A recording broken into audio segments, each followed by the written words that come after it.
Sigulo maliza chiza chitanji kufuna mawa Yehova koma osawa pesa.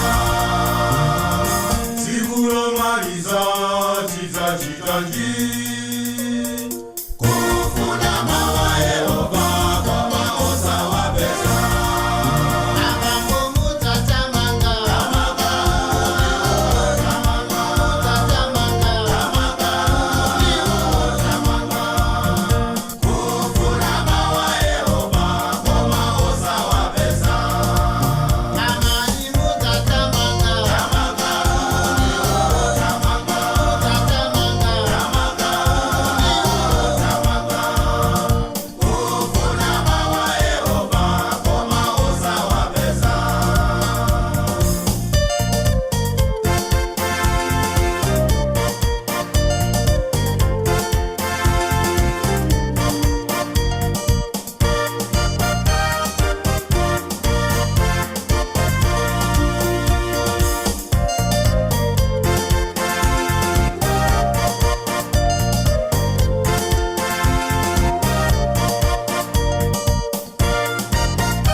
Abusa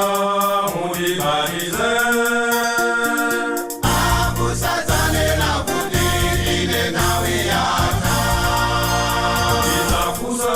abusa mudibarize Abusa zanela kuti ine nawe yata Amango mutatamanga Tamanga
Mabirindi bisalemo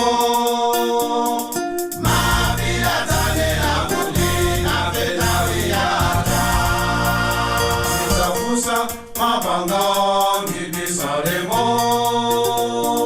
Mabanga zanela kuti nafe nawe yata Namango mutatamanga Tamanga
Mimbulu bwelo ndirume Mimbulu itanena kuti nafe nawe yata Izafusa mikango bwela undiye